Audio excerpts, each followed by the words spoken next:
When articles appear in international newspapers about the Isle of Man, unfortunately they're rarely about the horse trams or the Laxey wheel. And recently the Wall Street Journal took aim at Manx finance firms apparently helping Russian oligarchs hide their wealth from sanctions. On Agenda this week, it's me, Lewis Foster, in place of Phil Gaughan, and I'll be speaking to the company in the centre of the American journalist's crosshairs, Bridgewaters, which it said was helping billionaire Alisher Usmanov invest $175 million in a Silicon Valley startup, essentially shifting his wealth from east to west. So, how does it feel to be under the spotlight, and is there a bridge over those troubled waters for Bridgewaters? I sat down with Mark Veale, the company's managing director. So we were contacted by a journalist of the Wall Street Journal, initially via LinkedIn and then some direct calls, to say that they had some information they were going to run a story. At that point, they'd given no indication that the story was specifically in relation to Bridgewaters or the Isle of Man. It was just a story they wanted to run.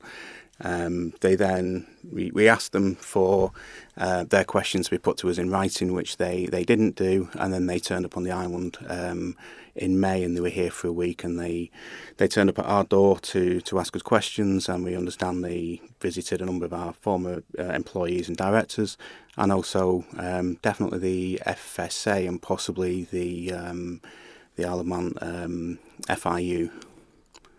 That must have been quite intimidating, I suppose, having them show up on your doorstep. Much pre-warning? No, they said they were coming to the island. We consistently said, can you put whatever you want to discuss in writing to us, and then we will consider whether we want to meet or how we respond to that. So no, they turned up at the door, and we're quite insistent on speaking at the door, but we kind of maintained our stance. If it's not coming in writing, we can't comment. And you saw that article published earlier this week, an extensive article. I've been going through it for a number of hours this morning, looking at the finer points of it all. And I've noticed some of the other reactions as well. Quotes you've given to other publications. You say it's intentionally misleading. Just explain why. We gave a response as much as we could within the parameters we were allowed to do. So I think I've touched on in both of the responses, and they quoted it in the Wall Street Journal and others. We're bound by various things like client confidentiality and data protection, so we can't get into the nitty-gritty of the clients in there. There were some things we confirmed we're categorically not involved in, and they've still included wording in the article to allege wrongdoing, nothing to do with us, but it's still in an article which is fundamentally written about Bridgewaters. So we think that is there to kind of create an illusion of wrongdoing when actually there isn't any. And in addition, they extensively say throughout the article, it's a secretive offshore network. But the article itself is contradictory, where they say their source of information is filings with the SEC in the States. Now that's publicly available. There's been no secrecy attached to this. We've just done structured our clients' activities in a way which is lawful, complies with the regulations of the jurisdictions which we're involved with, and we feel this is being put together in a way which is trying to make out that we have done something unlawful. And in addition, this is bringing up matters which have been covered multiple times before in various other kind of leaks through Paradise Paper and Panama Papers. So it's not really adding anything new to this. It's here, we think, to create trouble at a time which is sensitive to the situation that's going on in Russia and the Ukraine, and is here to imply something that's actually not the truth. Because we are talking 6-7 months after the invasion of Ukraine. Obviously, I suppose the public perception of Russia and Russians has changed dramatically over the last year. I mean, personally, how do you deal with that, and how do you make sure that, like you say, you will have had Russian clients in the past? Yeah, I mean, I think it's a very good point. The perception of dealing with Russians and Russians has really changed in the last 12 months through what's gone on in the world. But there's always been an awareness of Russian clients and business that's been transacted on the island with Russian individuals, and not all regulated businesses have to submit an annual statutory return to the regulator, which details where the jurisdictions that you're dealing with people are, and there's no secret there. also when Russia moved on to the category B list of the AML-CFT list, which is published by the government, there was further reporting and disclosures which we had to do, to the government. And it's also worth pointing out that Russia moved on to this list in April 22. The US were put on this list in October 21. So, the standards that are being applied are kind of slightly, or the views of the standards that are being applied is slightly skewed in terms of an American publication insinuating that we're somehow we're doing something wrong. So full disclosure has been given all along the way, and in addition, as a jurisdiction, we're fully signed up to FATCA and CRS and beneficial ownership. So now, as a regulated business, we have to keep full detailed records of who our clients are and make that available. If the regulator wants to come in, we have to make it available. And as a jurisdiction, we fulfil obligations to CRS. So I think it's unfair on us as a business and also on the Isle of Man to be tarred with somehow we're doing something against the norm, which is not the case. I want to come back to that process you mentioned a second ago, but just looking back at a programme we did earlier this year, we had finance expert Graham Barrow over on the Isle of Man, and he spoke on our agenda programme. And he said it was fiendishly difficult to follow the money in these regards. These networks, so-called, are so elaborate, and no one country has the answer. So why then does the spotlight, do you think, come to the Isle of Man? Obviously, we've had the Panama Papers in the past and the Paradise Papers, and in particular Bridgewaters. I mean, I think there's a couple of elements to that question. I think it's focusing on Bridgewaters and the Isle of Man, but it's not just an Isle of Man issue. It's not just a Bridgewaters issue. Other jurisdictions such as Cayman and Jersey, they get similar things as well. I think there's generally there's a lack of understanding of what we do and why we do it. And I think a lot of the time that is politically motivated by predominantly opposition parties, because they think there's this great pot of untaxed money that's sitting there that they think they can get their hands on. But the reality is the wealth that passes through an offshore centre is generally reinvested in another country, which creates wealth in the country that's being invested in. So I think there's a lot of intentional misunderstanding of what happens. I think it's unfortunate that as Bridgewaters we have had data leaks in the past, and our name has come up in the past, and the basis of the majority of what's claimed in the article is in the public domain from these previous leaks. So it's not creating any, it's not new to us. It's unfortunate that this publication appears to be wanting to create some sensational storyline that's not really there at a time where it's the political sensitivities really are, and we don't think it's helpful for anyone. Do you feel scapegoated? A little bit scapegoated. I mean, we've never denied that we've had Russian clients. I think our exposure to Russian clients is lower than it has been for a few years, and our risk tolerance as a business through what we've been through in the past 12 months, through our kind of conversation with the FSA and the issues with the FSA, we are, as a business, de-risking. I think it's what if you deal with an individual who's put on a sanctions list, it's incredibly difficult to actually do anything with that individual, including exit that individual or move into a position where you can move away, because the rules are incredibly complicated. So we have multiple legal advisors engaged in multiple jurisdictions to guide us through these processes. So when I've said in the various comments and feel confident we're not breaching any sanctions, we've got lots of legal opinion. We have an open dialogue with Customs and Excise on the Isle of Man if there's something that we're not sure about, and if a licence application is needed, we would take a licence application. So I feel that we're comfortable where we are at the moment. But it's a very unfortunate situation. I think the timing of this is intentional to create something that isn't really a story as such. You mentioned you're confident there. I mean, that is the main question, I suppose, that comes from this, is how sure are you that no sanctioned Russian money is passing through Bridgewaters? I think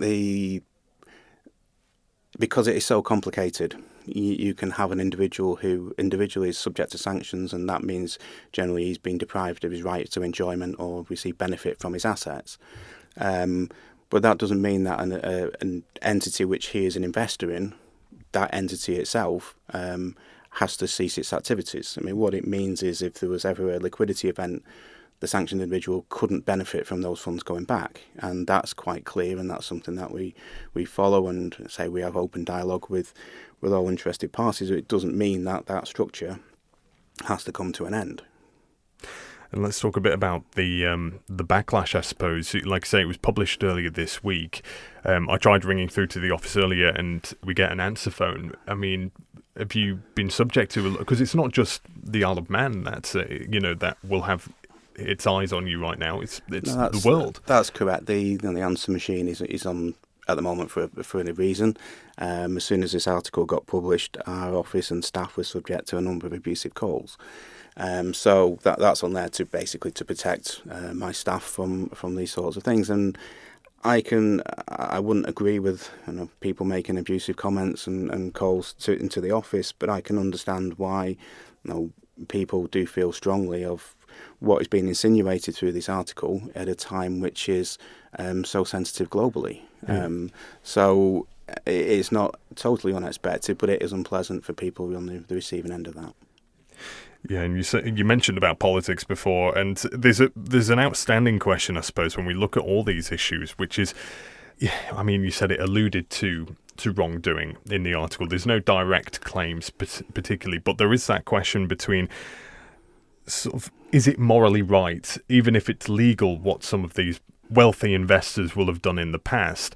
And that explains a bit the backlash, I suppose, that we've got when those types of activities are insinuated. I can understand how people can question the morality of dealing with certain individuals, and I can totally do that. As a business, we have disengaged a number of client relationships prior to the sanctions and Russia situation coming in.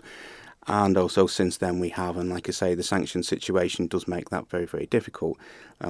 As a business which has got a totally new board in place in the last 12 months, including non-execs, we've looked at the clients we've got and the way we act and who we act with, and we're changing our business model and our approach to doing things. So I think I can understand people can make that question. We are making steps to move in a different direction. Now, that's not to say any of the actions that the business has undertaken has been wrong and it's been unlawful or anything in that way. But the moral question is a very interesting one, and it's something that we do listen to from public and also from the staff that we've got in the business. And we have he's no longer working with us, but we did have a Russian gentleman who worked for us at the time this was happening, and we had to be very mindful of his feelings and everything that was going on at the time. So we are aware, and we are looking at moving the business forward in a different direction, and that's been the plan since November, before this really arose. You say since November. I imagine there must have been a large body of work come about earlier this year, back in April, May, when we saw those sanctions coming in. How heavily impacted were you by those? We still have Russian resident clients. The workload has been more challenging as providers that we work with and the banks we work with have decided to exit relationships, and then, as well, there's filing and reporting obligations that we as a business then have to follow. So when people put on sanctions lists, we then have to engage in a process with the FIU in terms of disclosure of those people. And it just involves continual additional monitoring as a business. And I think our business is now, given the issue we've been through in the past, is in a very, very strong position now in terms of spotting and identifying and reporting, and making sure we do things in the right way, and probably at a higher standard now than most businesses, because of the issues that we've had in the past. So I'm fairly comfortable about where we are today. And if I gave you for instance, say if now next week sometime you were approached by someone who you thought maybe had malicious intent, somebody who flagged as a Russian so-called oligarch, what process would you then have to go through? How much sort of skepticism would you have to deploy?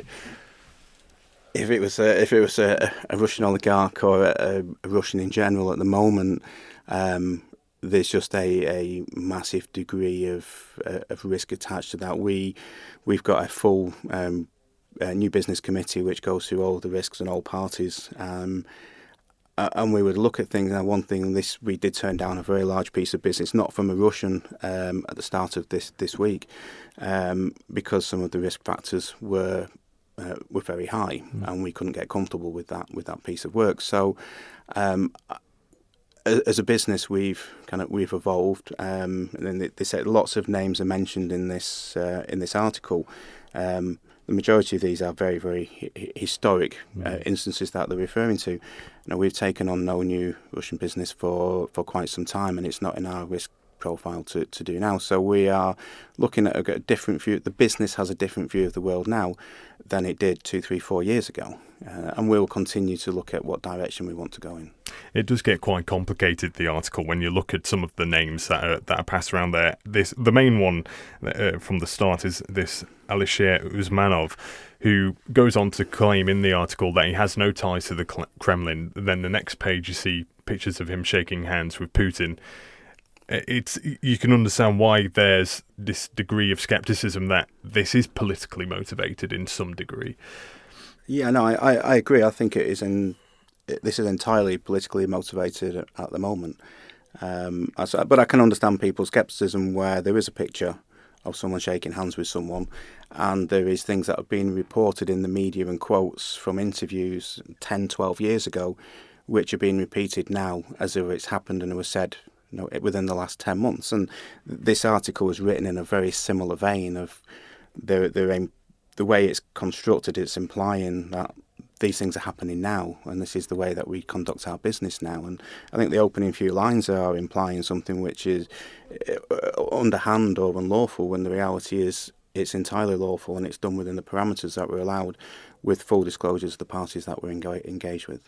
How does Bridgewaters move on from this? That must be quite the main question on your mind right now.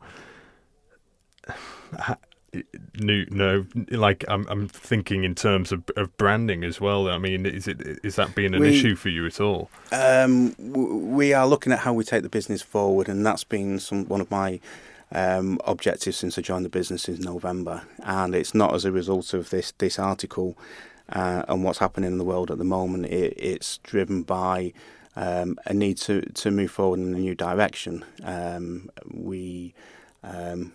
There has been controversy around our business in the past through the regulatory issues at the end of last year, and then also the 2 data leaks and that have come up in the past, and our name has appeared in there with numbers of other people. So it isn't exclusive to us, but we do appear to be keep coming to this. So we do have a desire to move on, and we've got plans in place, or we're arranging plans at the moment to how we move forward in that respect. We're coming close to the end of our time now, so I need to ask, what more can Bridgewaters and the Isle of Man government do to make sure companies are, 1, getting it right, and 2, stopping stories like this happening again? I mean, that's a really difficult question to answer, because everything that's written in this article stems from in respect to Bridgewaters, from an allegation that Alisher Usmanov owned Bridgewaters, which is factually incorrect, and we've disproved this to a number of people over the years, but it just keeps then getting regurgitated. So unfortunately, on the back of that, we're always going to be in some element of spotlight for stories of a Russian nature will come back to us or thing. But I'm not sure, because the Isle of Man does have Russian connections, and my understanding is, until the middle of this year, the power station was using Russian gas.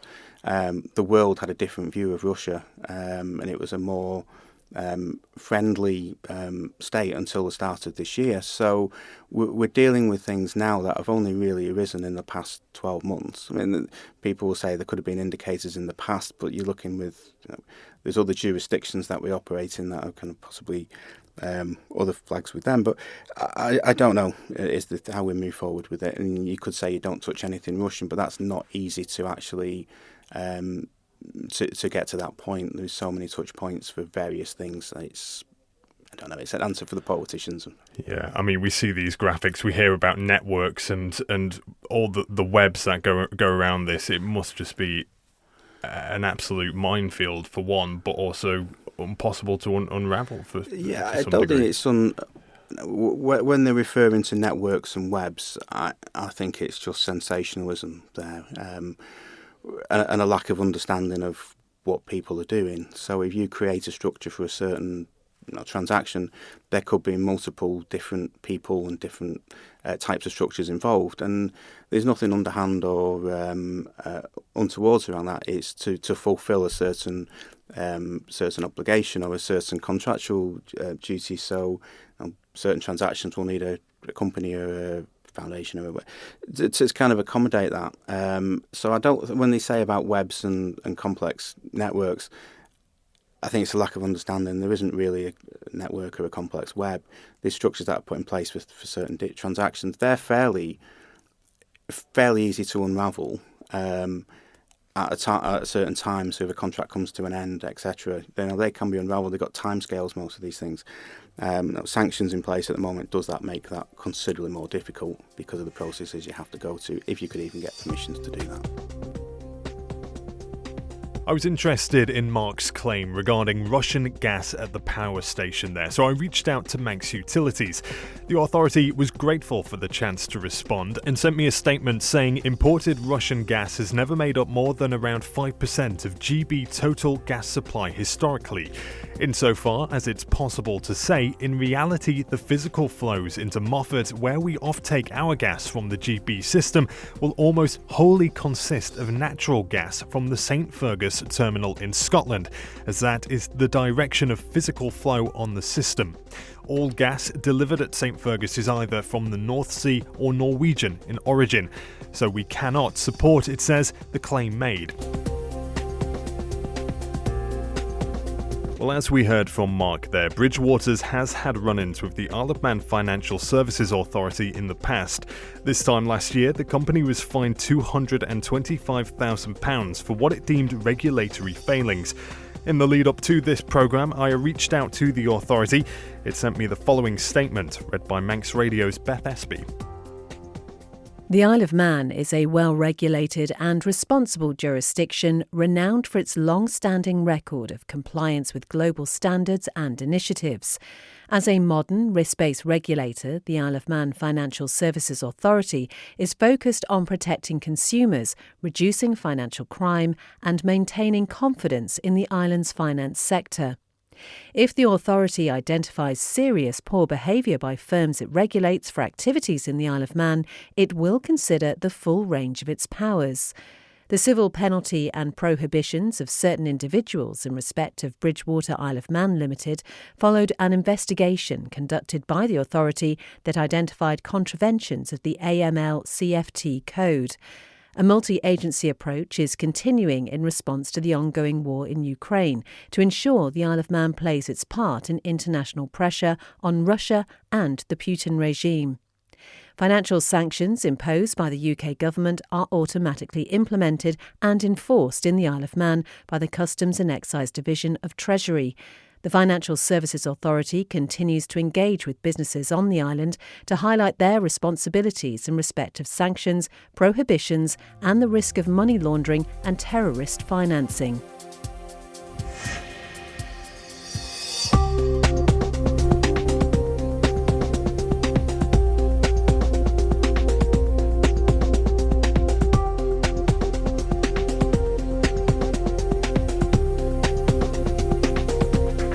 Well, tonight we've been hearing from Mark Veale, Managing Director at Bridgewaters.